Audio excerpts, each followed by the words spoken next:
Hey guys, welcome back to the channel. If you're new here, please hit that like, subscribe to my channel and enjoy my videos. So today I'm going to be replacing the fuel filter on my turbo diesel 1HDT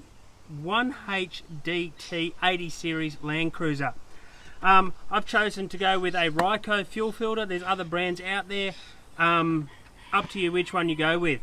Now it's a Z380 filter that will fit my particular car. Make sure you look up and get the correct filter for your car. Now Toyota will tell you that you have to remove the plugs and remove this mount and take everything out to do it. I'm not going to do that today. I'm going to do it a bit of a shortcut way.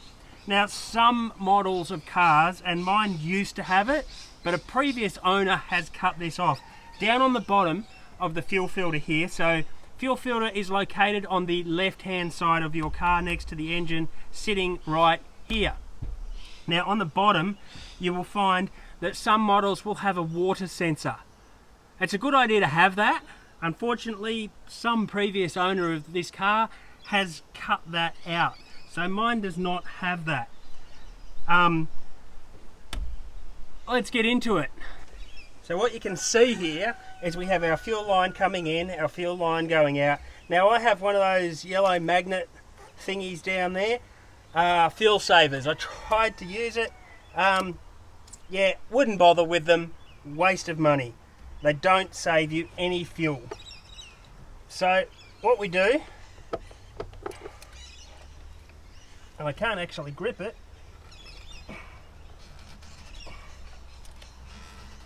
and that's probably why Toyota says to take it out, but I have actually done this before in the car.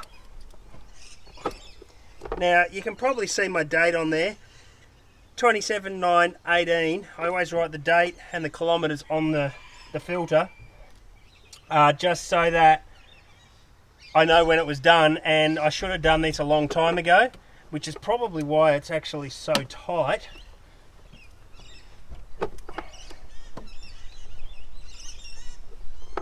Okay, so I am just going to go grab something and undo these, loosen them off. I can't actually grab that. It's tight because it's been on there a long time. If you change it regularly, you'll find you can actually just unscrew that and you'll be good to go. Using a 13mm socket here. Make sure you put these somewhere safe. Now, when Toyota says to remove these and everything, it will mean you have to bleed the system, and I don't particularly want to bleed the system. So, if we get this the right way,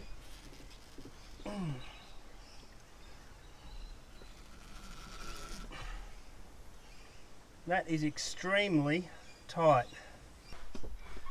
Okay, so what I'm going to attempt to do is unclip the fuel line from down there and bring that upside down. Now if you do this, just be very careful of your wires and other things. Now put it onto those bolts upside. Now make sure I'm turning it the right way. There it goes. Okay, now that that's cracked, I will pull that off, and I want to turn it back up this way. Okay, because there's going to be diesel come out of that when I unscrew it. Now if you just unscrew it very, very carefully like this,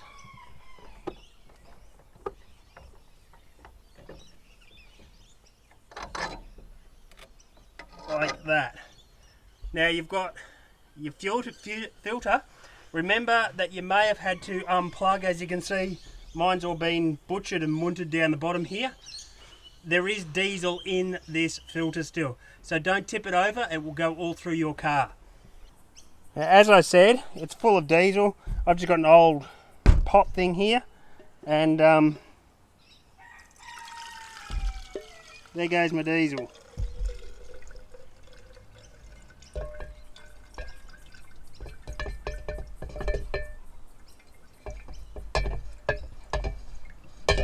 Okay, good idea to let it drain for a bit.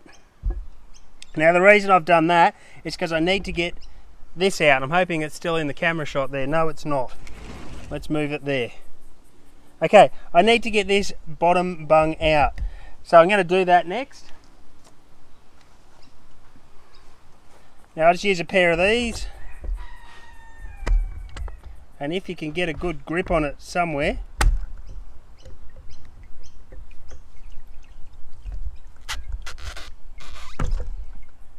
should just turn and unscrew like that. Now as you can see, this has the water sensor. I'll just move that out of the way.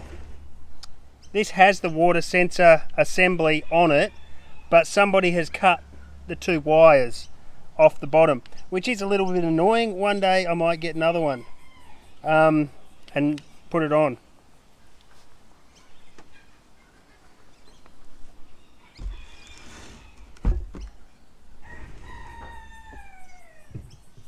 I'm going to try not to get too much muck on my table here. So we need to open our new fuel filter. So there we have it, Ryco Z380 fuel filter. Comes in a nice red box we don't need. Now you'll notice that it comes with the new O-ring on the bottom for here, and you've got your O-ring on the top. So at the moment, I'm going to keep the bottom wrapped, and that O-ring is sticky taped on there so that you don't lose it. So I'm leaving the bottom wrapped because I don't want the bottom dirty on the table. Now, this O-ring here just pulls off like so. That one's no good. That can go in the bin or back on that filter. I'll cut this open in another video too. So, what I like to do, just a little bit of diesel, just so that the filter has a little bit of moisture on it, helps it settle and seat. And I do recommend that you check it once you've replaced it. So that will go back in the bottom. Very important to do this. Now it does only need to be done up finger tight. You don't have to wail on it to get that in. So there we go, that's now firm on the bottom, ready to go back into the car. So back at the car, I'm going to peel the rest of my plastic off. Again, I've got a little bit of diesel on my finger there. Probably a good idea to wear gloves while doing this. A little bit of diesel just on that seal. Don't want it too wet, but just enough so that it doesn't fully stick. Now, we lift that back up, put it in, and if everything goes right,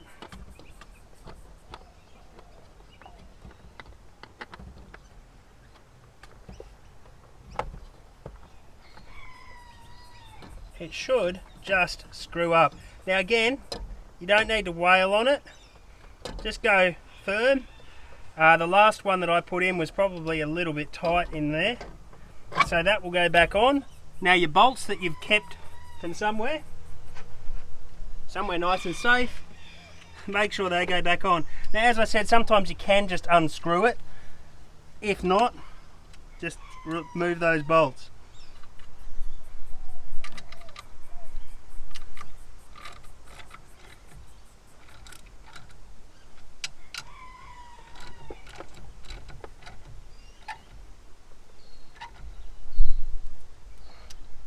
There we go.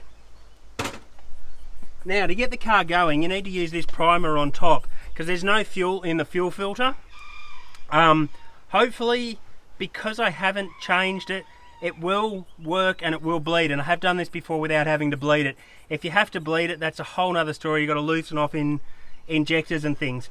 But at the moment we're just changing the fuel filter and we'll see if it goes. So we pump,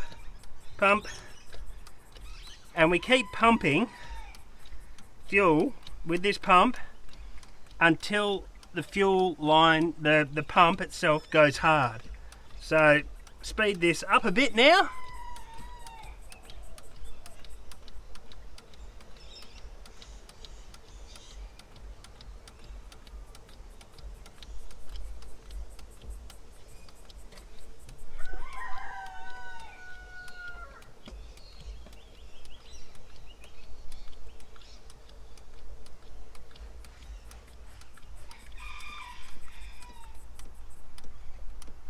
And it's starting to get hard there now. Don't forget to clip the hose back into the mount there. Now what I want to do is go until I can't pressure that anymore.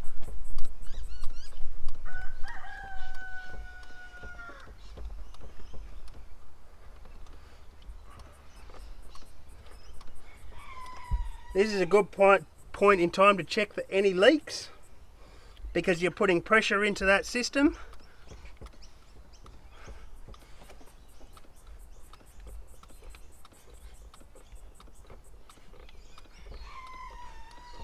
Now when it starts to get hard, should start bypassing back to the tank.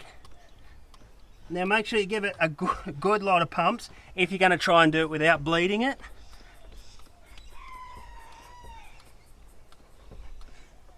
Oh, okay, that's gone really hard now. So what I'm going to do, I'm going to start the car and see if we've got it without bleeding it.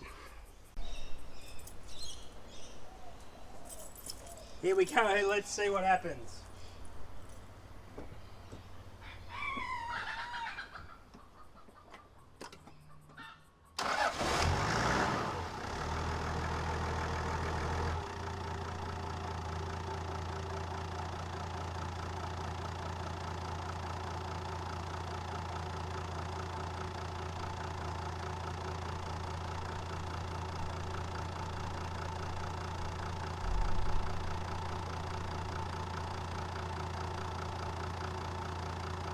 Well, there you have it.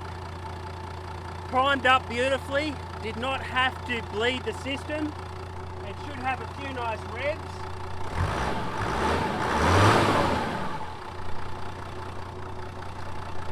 Just like that. I'll go and shut it down. Just like that. Beautifully done. It was a little tight. Now all I need to do is write the date that I changed it and the kilometres that the car has done onto the filter, and we're all set to go. Give it a go yourselves, save yourselves a bit of money. Just remember, if you do get air in the line, you will have to bleed it. That's a whole nother story, whole nother video. I'm not going to go into at the moment. But guys, if you do it yourself, save some money.